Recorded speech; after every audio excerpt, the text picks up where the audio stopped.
She asked me to pretend we were just friends at a party, so I introduced her as someone I used to be involved with instead. The quiet devastation of that moment still catches me off guard sometimes, but it marked the beginning of my liberation from someone who never truly valued what we had.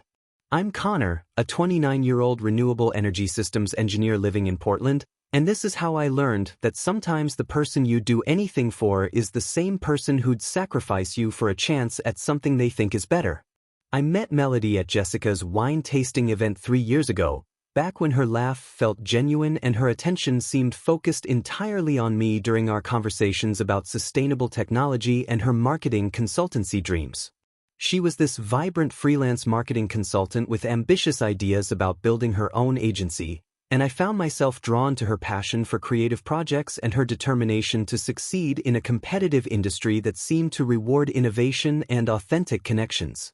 Those early months felt like we were building something solid together, sharing weekend hikes through Forest Park, planning hypothetical trips to renewable energy conferences in Denver and Austin, and talking late into the night about our professional goals and personal values while sharing takeout from our favorite Thai place on Hawthorne Boulevard. I supported her through every professional setback, including covering her studio rent for 4 months when 3 major clients defaulted on payments, leaving her scrambling to keep her business afloat while maintaining her optimistic facade about landing bigger contracts and expanding her creative services. When a lucrative senior position opened up with a clean energy firm in San Francisco, offering me a 40% salary increase, comprehensive stock options, and the chance to work on cutting-edge solar grid projects, I declined the opportunity because Melody said she wasn't ready to relocate and needed more time to establish her Portland client base and build the network she'd been cultivating for 2 years. Looking back,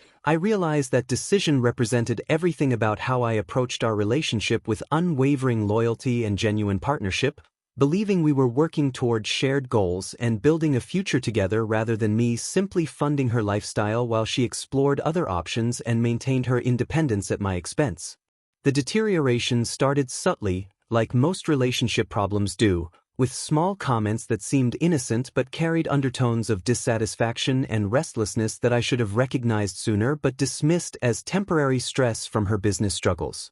Melody began making casual comparisons to other men in our social circle, mentioning how ambitious Jake seemed with his cryptocurrency startup ventures or how sophisticated Marcus appeared at networking events with his designer suits and confident presentation style, observations that felt harmless at first but gradually chipped away at my confidence in ways I didn't fully understand or know how to address. She started canceling our established weekend plans for industry mixers and professional networking events, claiming these gatherings were crucial for her career development and potential client acquisition, though she never seemed to gain any substantial clients or projects from these supposedly essential meetings that kept her out until midnight or later. Her phone habits changed dramatically around this time, with constant text notifications during our dinners at restaurants we'd enjoyed for years and an increasing tendency to step away for private conversations that she described vaguely as client emergencies, collaborative opportunities, or urgent consultations that couldn't wait until business hours. The real catalyst came when she joined a professional networking group focused on digital marketing innovation and creative entrepreneurship, where she met Bryce, a charismatic travel blogger who positioned himself as some kind of lifestyle and business guru for creative professionals seeking to build authentic personal brands and develop sustainable income streams. Within weeks of meeting him, Melody's entire energy shifted toward this new connection, with our conversations increasingly dominated by Bryce's insights about personal branding, his thoughts on market positioning and audience engagement, and his advice about building influence in creative industries through authentic storytelling and strategic social media presence. I discovered the extent of their communication entirely by accident when her laptop screen lit up during a movie night at my apartment, revealing a message thread filled with late-night exchanges that went far beyond professional networking into territory that felt intimate, flirtatious, and emotionally connected in ways that made my stomach drop. The messages I glimpsed included inside jokes about industry events, personal compliments about her creative vision and business acumen, and the kind of emotional vulnerability and excitement that she had been withholding from our own relationship for months, making it clear that she was investing her emotional energy elsewhere while treating me like a reliable but uninspiring constant in her life. Confronting her about these conversations led to defensive responses about the importance of professional relationships and mentorship opportunities, along with accusations that I was being possessive, insecure, and unsupportive of her career ambitions. Reactions that made me question my own judgment while simultaneously confirming my growing suspicions about her shifting priorities and emotional investment in someone else's approval and attention. The weeks following that confrontation brought an uncomfortable tension to our daily interactions, with Melody oscillating between guilty attempts to reassure me about her commitment to our relationship and defensive outbursts whenever I asked about her late-night networking activities or her increasingly frequent private phone conversations with members of her professional group.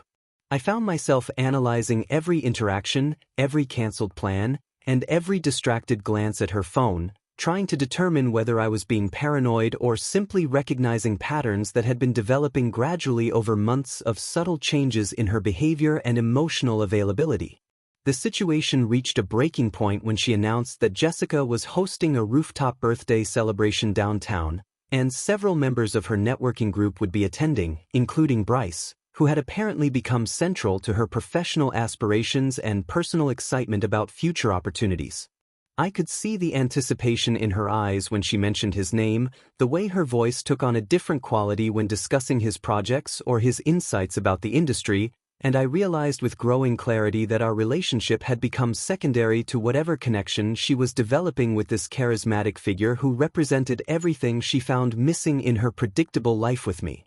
3 days before Jessica's rooftop birthday celebration at that trendy venue overlooking downtown Portland, Melody approached me with a request that would fundamentally alter how I viewed our entire relationship and my place in her life. I was reviewing solar panel efficiency reports at my home office when she appeared in the doorway with that particular expression I'd learned to recognize over 3 years together, the one that meant she needed something from me but wasn't sure how I'd react to whatever she was about to ask. She mentioned that several important industry contacts would be at the party, including Bryce and his circle of creative professionals, and she wanted to make the best possible impression for potential collaboration opportunities that could transform her struggling marketing consultancy into something more substantial and profitable. I initially assumed she was building up to ask me to network more actively or perhaps dress more professionally for the event, since she'd occasionally made subtle comments about my tendency to focus on technical conversations rather than the kind of social dynamics that seemed to energize her during industry gatherings. Instead, she asked me to avoid identifying myself as her boyfriend when people inquired about our relationship, suggesting instead that I simply describe myself as a friend who happened to be attending the same social event. The request hit me like a physical blow, though I tried to maintain my composure while processing what she was essentially asking me to do after nearly 3 years of unwavering commitment and support through every professional setback and personal challenge she'd faced. She explained that appearing unavailable or tied down might limit her networking opportunities, particularly with Bryce and other influential figures who might view her differently if they knew she was in a serious long-term relationship rather than being free to pursue whatever professional or personal connections seemed most advantageous.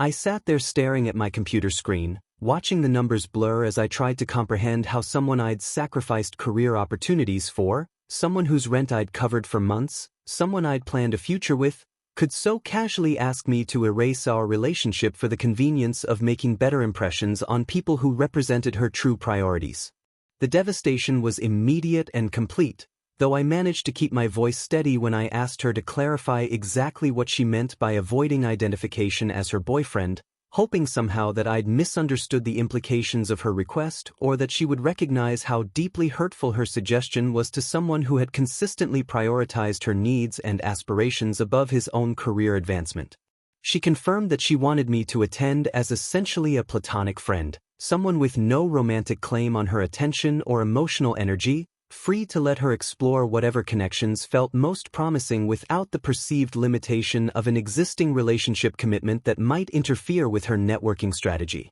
I felt something fundamental break inside me during that conversation, realizing that after 3 years of genuine partnership and support, I had become an inconvenience to be managed rather than a valued partner to be celebrated, someone whose presence needed to be downplayed rather than proudly acknowledged to the very people she hoped would advance her career prospects and personal satisfaction. The irony wasn't lost on me that she was asking me to pretend we were merely friends while simultaneously expecting me to continue providing the emotional and financial support that had characterized our entire relationship, as if I could somehow compartmentalize my feelings and maintain my commitment to someone who was actively working to minimize my significance in her life. Despite the internal turmoil and the growing certainty that our relationship was effectively over regardless of what happened at the party, I agreed to her terms with a calm acceptance that seemed to surprise her, though she was too focused on her networking strategy and her excitement about seeing Bryce to fully recognize the significance of my response or the finality it represented.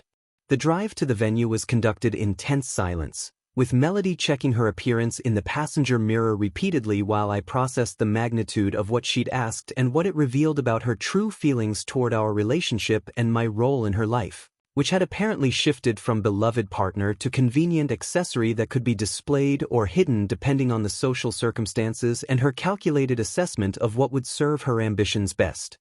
The sophisticated rooftop party offered stunning views of Portland's skyline as the sun set behind the West Hills, creating exactly the kind of atmospheric backdrop that Melody had been anticipating for weeks while planning her networking strategy around this particular social gathering. I watched her transform the moment we stepped off the elevator, her entire demeanor shifting from the tense woman who had made that devastating request 3 days earlier into the confident, charming marketing consultant who knew exactly how to work a room full of creative professionals and potential business connections. Within minutes of arriving, she had seamlessly integrated herself into a group near the bar that included several members of her networking organization, and I could see Bryce holding court with his usual charismatic storytelling about his latest travel adventures and business insights that seemed to captivate everyone within hearing distance. I decided that if Melody wanted honesty about our relationship status, she would get exactly that level of brutal honesty,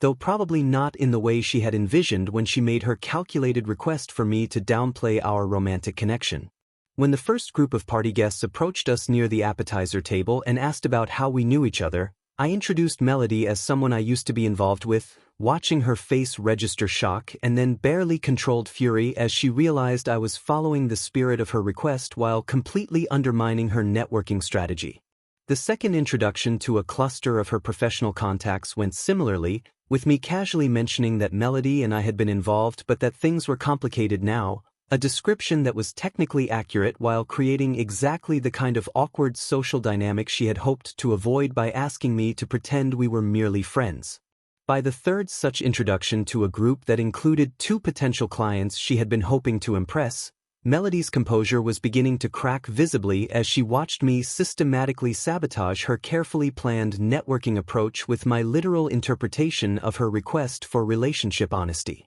She finally dragged me away from the main party area to a secluded corner near the bar where potted plants provided some privacy from the other guests, her eyes blazing with the kind of anger I had rarely seen during our 3 years together. She demanded to know why I was deliberately embarrassing her in front of important industry figures, her voice tight with barely controlled rage as she accused me of being petty and vindictive instead of supportive of her career development efforts that she claimed were meant to benefit both of our futures. I calmly pointed out that I was simply following her explicit request for honesty about our relationship status, since she had specifically asked me not to identify myself as her boyfriend and to avoid giving people the impression that we were in a committed romantic relationship.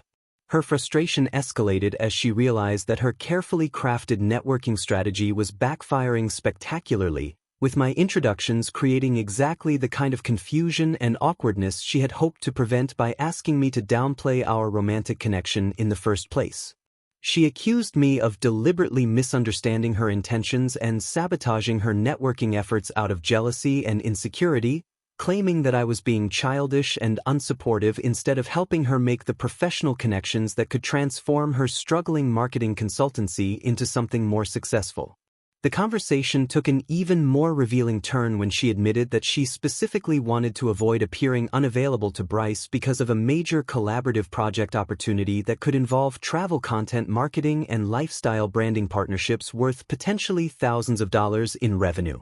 She explained that Bryce had been evaluating potential partners for his expanding business ventures, and she believed that appearing unattached would make her a more attractive candidate for the kind of intensive collaboration that would require significant time investment and possibly travel to exotic locations for content creation. I listened with growing clarity as she essentially confirmed that she viewed our relationship as an obstacle to pursuing whatever personal or professional opportunities Bryce might offer, revealing that her networking strategy was less about general career development and more about positioning herself as available for whatever he might propose. Her rage intensified when I remained calm and unmoved by her explanations, pointing out the fundamental contradiction in asking me to attend as her supportive friend while simultaneously working to minimize my significance so she could pursue connections with someone she found more intellectually stimulating and professionally promising. She accused me of being predictable and boring compared to Bryce's adventurous lifestyle and innovative approach to business,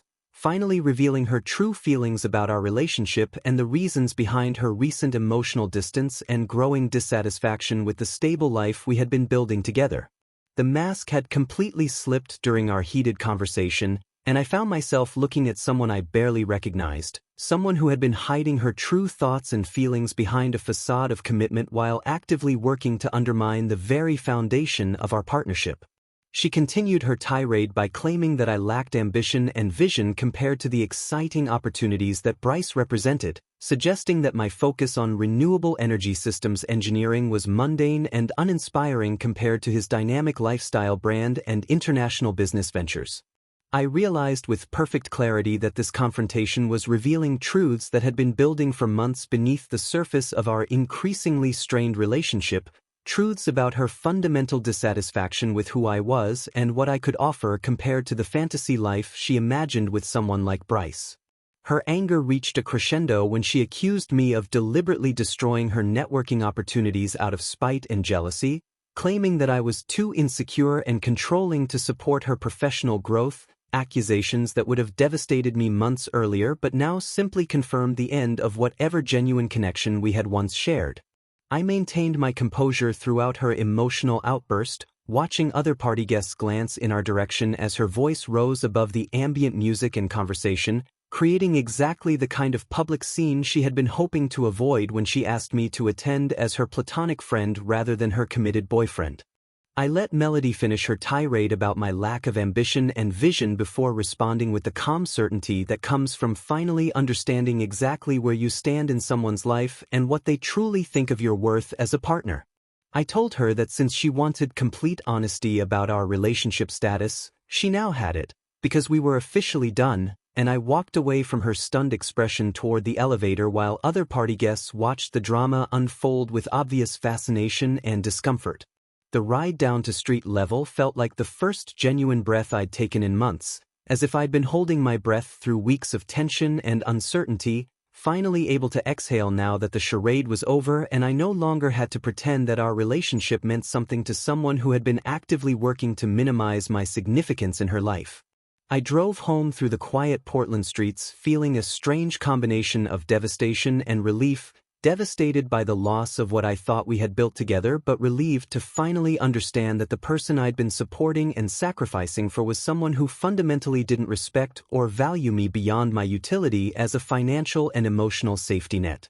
The first thing I did when I arrived at our shared apartment was block her phone number and all her social media accounts, a decisive action that felt both necessary and liberating after months of watching her invest her emotional energy in someone else while expecting me to remain available as her backup plan and support system. I spent that evening packing my essential belongings while she was presumably still at the party, filling 2 large suitcases with clothes, electronics, and the personal items that mattered most, leaving behind the furniture and household goods we had accumulated together because I wanted a clean break from everything associated with our failed relationship. My college roommate Derek lived in a converted warehouse space in southeast Portland and had always maintained a spare room for friends in transition, so I called him that night to ask if I could stay temporarily while I figured out my next steps, grateful for his immediate and enthusiastic offer of support during what he correctly identified as a major life transition. The following morning, I returned to the apartment while Melody was at her morning yoga class to collect the rest of my belongings, including my photography equipment and the renewable energy journals I'd been collecting since graduate school,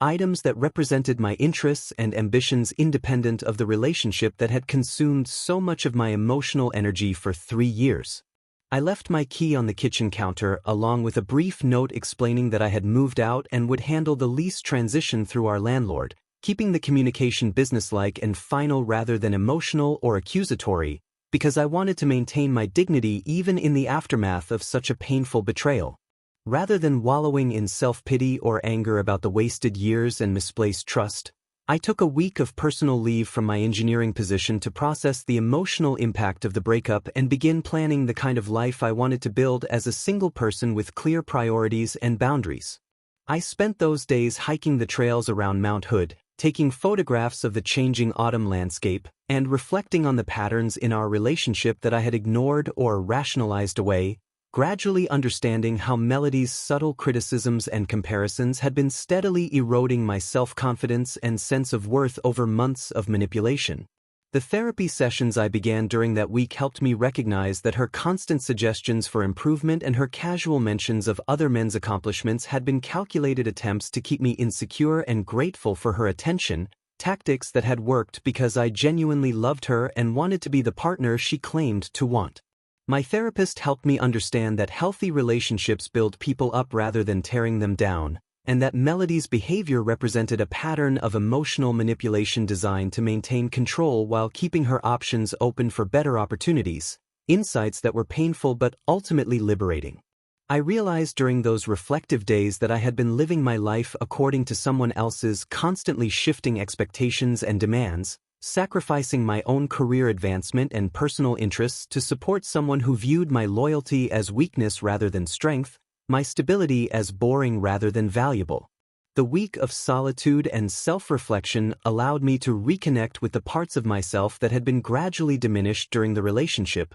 remembering my passion for renewable energy innovation, my love of outdoor photography, and my genuine desire to build something meaningful with someone who actually wanted to be built up rather than constantly seeking validation from others. By the end of that week, I felt genuinely ready to move forward without bitterness or resentment, understanding that Melody had ultimately done me a favor by revealing her true character before I had wasted even more years trying to meet the impossible standards of someone who would never be satisfied with what I had to offer. I returned to work with renewed focus and energy, throwing myself into a challenging solar grid optimization project that had been languishing while I dealt with the emotional turmoil of our deteriorating relationship, finding satisfaction in technical problems that had clear solutions rather than the endless emotional puzzles that had characterized my attempts to understand Melody's shifting moods and demands.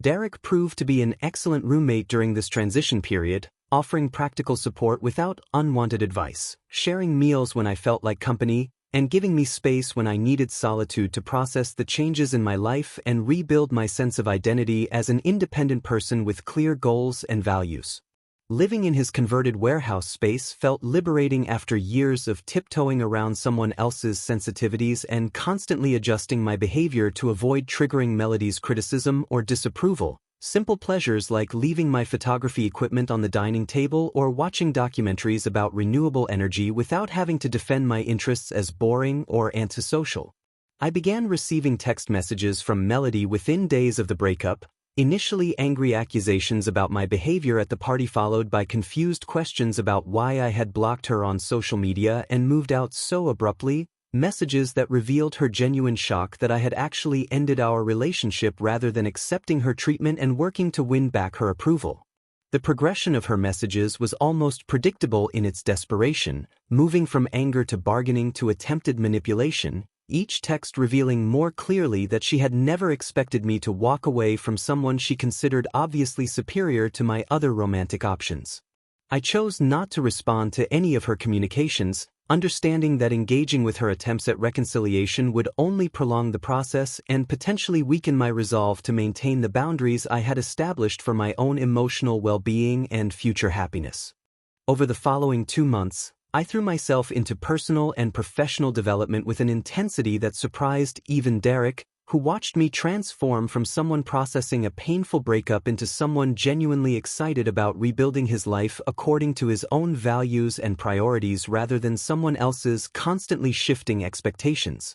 The senior position with a clean energy startup that I had been considering finally became available, and this time I accepted without hesitation, recognizing that my previous reluctance had been entirely about accommodating Melody's preferences rather than any genuine concerns about the career opportunity or the company's potential for growth and innovation. The new role came with a significant salary increase, equity options, and the chance to work on cutting-edge battery storage systems that would revolutionize how renewable energy could be integrated into existing power grids. Exactly the kind of meaningful work that had drawn me to the field originally before I became distracted by relationship drama and emotional manipulation. I used part of my signing bonus to purchase a modern condo in the Pearl District, a space that reflected my own taste and interests rather than the careful compromises that had characterized every decision in the shared apartment where I had spent 3 years walking on eggshells and adjusting my preferences to avoid conflict. The photography club I joined through a recommendation from my weekend workshop instructor introduced me to a community of creative professionals who shared my appreciation for the natural beauty of the Pacific Northwest, leading to weekend expeditions to photograph waterfalls, mountain landscapes, and coastal scenes that reminded me why I had chosen to build my life in Oregon rather than pursuing opportunities in other cities. These new friendships felt refreshingly uncomplicated compared to the constant emotional labor that had characterized my relationship with Melody, people who appreciated my technical knowledge and outdoor skills without expecting me to constantly prove my worth or justify my interests as sufficiently exciting or sophisticated for their social circle. Meanwhile, the karma that I hadn't been expecting or hoping for began to unfold in ways that were both dramatic and revealing, starting with news that filtered through our mutual acquaintances about Melody's pursuit of Bryce and the spectacular way that her calculated networking strategy had backfired. According to Jessica, who remained friendly with both of us despite the awkward circumstances of the breakup, Melody had indeed managed to develop a closer relationship with Bryce in the weeks following our confrontation at the rooftop party, believing that she had finally found the exciting and ambitious partner who would appreciate her in ways that I apparently never had.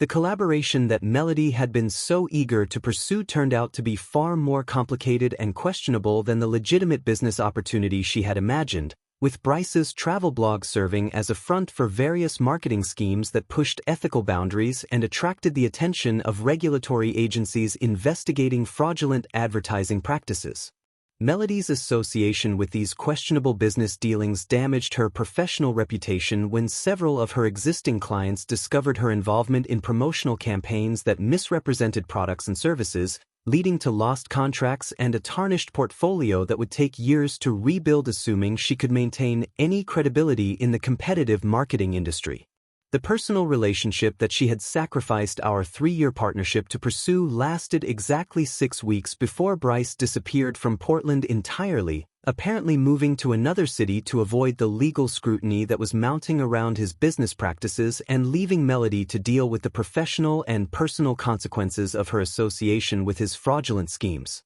Friends from our mutual social circle began distancing themselves from Melody after witnessing her treatment of me at the party and hearing about her increasingly erratic behavior following Bryce's sudden departure, behavior that included desperate attempts to reconnect with former clients and bizarre social media posts about betrayal and trust that made her appear unstable and unprofessional. The irony of the situation wasn't lost on me that Melody had destroyed a stable, supportive relationship for the chance to pursue someone who turned out to be not only unavailable but actually engaged in the kind of unethical business practices that would ultimately damage her career far more than my supposed lack of ambition ever could have. I learned about these developments through casual conversations with mutual friends rather than actively seeking information about her situation, because I was genuinely focused on building my new life and had no interest in gloating over someone else's misfortune, even someone who had treated me so poorly during our final months together.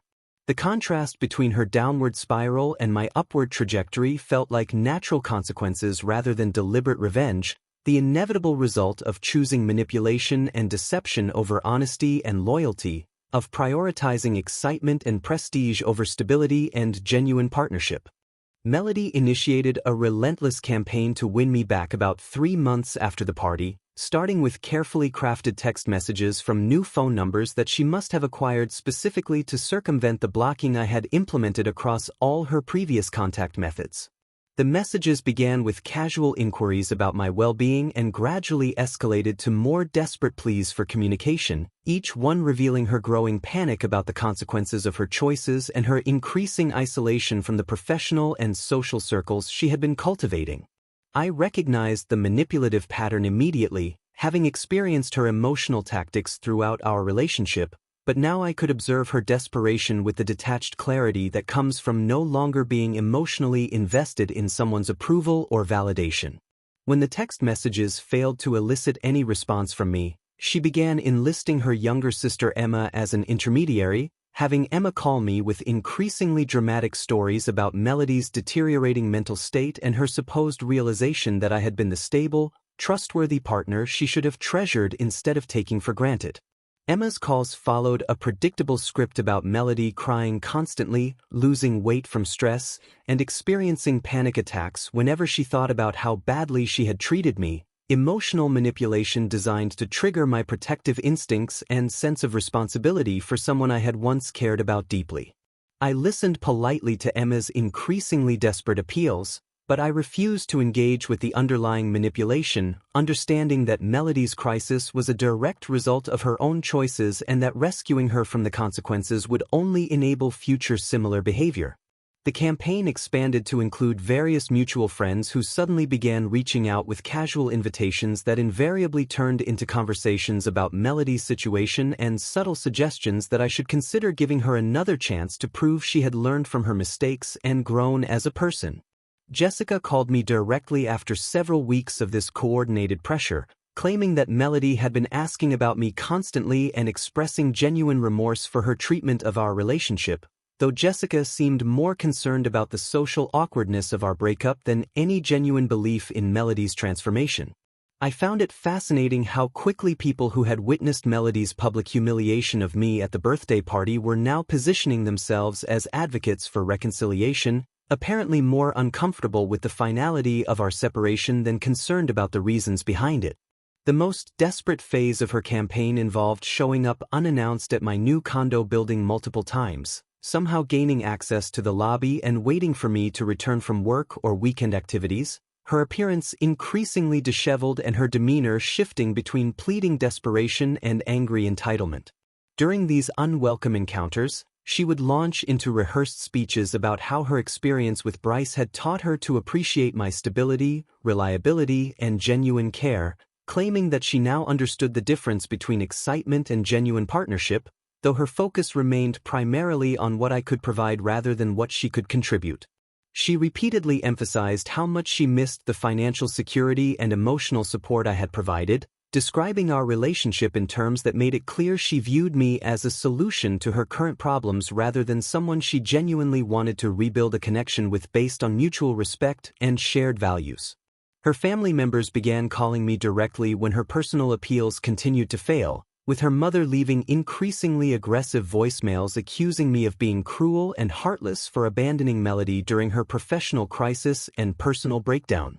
These family interventions revealed the extent to which Melody had been manipulating the narrative about our breakup, portraying herself as the victim of my sudden and inexplicable rejection rather than acknowledging her role in destroying our relationship through her pursuit of someone else. Her father even called my workplace, attempting to reach me through the main reception desk with what he described as an urgent family matter, forcing me to have an uncomfortable conversation with HR about maintaining professional boundaries and personal privacy. Despite the mounting pressure from multiple sources and Melody's increasingly desperate attempts to manipulate me emotionally through guilt, obligation, and manufactured crises, I remained firm in my decision to maintain complete separation from someone who had demonstrated such fundamental disrespect for our relationship and my worth as a partner. The relentless nature of her campaign only reinforced my conviction that I had made the right choice in ending our relationship, as her behavior revealed the same entitled,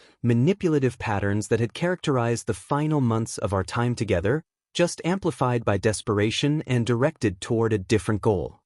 8 months after our breakup, I attended Jessica's engagement party at a waterfront venue in southeast Portland, accompanied by Zoe, a talented architect I had met through my photography group who shared my passion for sustainable design and outdoor adventures. Zoe and I had been dating for 3 months, taking things slowly while building a foundation based on genuine compatibility, mutual respect, and shared values rather than the intense but ultimately hollow connection I had mistaken for love during my relationship with Melody. The engagement party represented a significant milestone for me, the first major social event where I felt completely comfortable and confident in my new life, surrounded by friends who had supported my decision to prioritize my own well-being and accompanied by someone who appreciated me exactly as I was without trying to change or manipulate me. I had been looking forward to the celebration as an opportunity to reconnect with friends I hadn't seen much during the final turbulent months with Melody, when social gatherings had become sources of stress and anxiety rather than enjoyable occasions for meaningful connection and shared experiences. Zoe looked stunning in a navy blue dress that complemented her natural beauty without the calculated perfection that had characterized Melody's appearance at social events, and I felt genuinely proud to introduce her to my friends as someone who enhanced my life through partnership rather than complicating it through drama and manipulation. The venue itself was beautiful, with string lights reflecting off the Willamette River and views of the city skyline that reminded me how much I loved Portland and how grateful I was to be building a life here with someone who shared my appreciation for the Pacific Northwest's natural beauty and creative community. Jessica and her fiancé had planned a thoughtful celebration that reflected their personalities and values, the kind of authentic gathering that felt warm and welcoming rather than designed to impress people or project a particular image, exactly the sort of event that Melody would have criticized as insufficiently sophisticated or networking-worthy.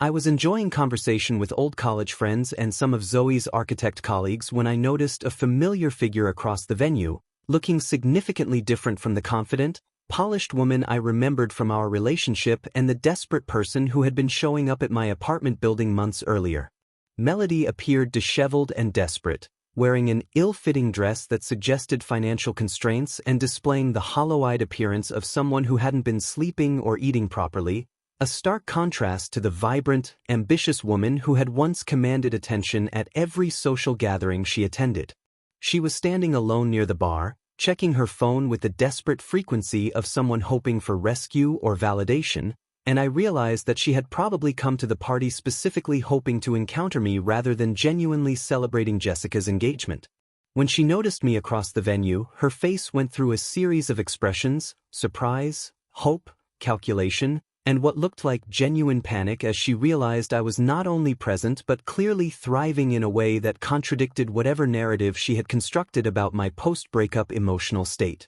She began making her way through the crowd toward our group, and I felt Zoe tense slightly beside me as she recognized the significance of this approaching encounter, though she remained calm and supportive in the way that demonstrated exactly why our relationship worked so much better than the chaotic dynamic I had endured with Melody. When Melody finally reached us during the cocktail hour, she looked directly at me with an expression that combined desperation with calculated vulnerability, immediately launching into what was clearly a rehearsed speech about how seeing me at the party had given her hope that we might finally have the conversation she had been hoping for since our relationship ended. She began by acknowledging that she had made terrible mistakes and claiming that the months since our breakup had taught her valuable lessons about love, loyalty, and the importance of appreciating people who genuinely care rather than constantly seeking excitement and validation from unreliable sources. Her voice carried the trembling quality of someone on the verge of tears, and I could see other party guests beginning to notice the intensity of our interaction, creating exactly the kind of public scene that she had always been skilled at orchestrating when she wanted to manipulate a situation to her advantage. She continued by explaining that losing me had been the biggest mistake of her life, that therapy had helped her understand how her fear of commitment and pattern of self-sabotage had destroyed the best relationship she had ever experienced, and that she was now ready to fight for us with the maturity and dedication that our love deserved. Throughout her monologue, I remained calm and composed, feeling nothing except a distant sort of pity for someone who was clearly struggling but had chosen this public venue and manipulative approach rather than genuinely working on the personal growth she claimed to have achieved. When she finished her emotional appeal and looked at me expectantly, I politely but firmly told her that she had taught me valuable lessons about self-respect and that I was now in a healthier relationship with someone who valued me from the beginning rather than learning to appreciate me only after losing me. I gestured toward Zoe, who had remained supportive and composed throughout the entire uncomfortable interaction, and explained that our relationship was built on mutual respect, genuine compatibility, and shared values rather than the dramatic cycles of conflict and reconciliation that had characterized my time with Melody. Melody's face went through several expressions as she processed this information, starting with disbelief that I had moved on so completely, then anger that I wasn't willing to even consider her appeals, and finally a kind of desperate rage that suggested she had never seriously considered the possibility that I might find someone better suited to my personality and life goals. She became increasingly agitated and accusatory, claiming that I was making a huge mistake by choosing stability over the passionate connection we had shared, and suggesting that Zoe could never understand me the way someone who had known me for 3 years could understand my needs and desires. Her voice rose above the ambient party conversation as she accused me of being cold and unforgiving, of letting pride prevent me from recognizing genuine remorse and growth, and of throwing away years of history for someone I barely knew compared to our shared experiences. I could see other party guests turning to watch our interaction with obvious discomfort, and I realized that Melody was creating exactly the kind of public scene that she had always been skilled at orchestrating when she felt desperate or cornered. Rather than engaging with her increasingly irrational accusations or attempting to defend my choices to someone who had forfeited the right to input on my life decisions, I simply told her that I hoped she found the happiness she was looking for, took Zoe's hand, and walked away from the confrontation with the calm confidence that comes from knowing you've made the right decisions for the right reasons.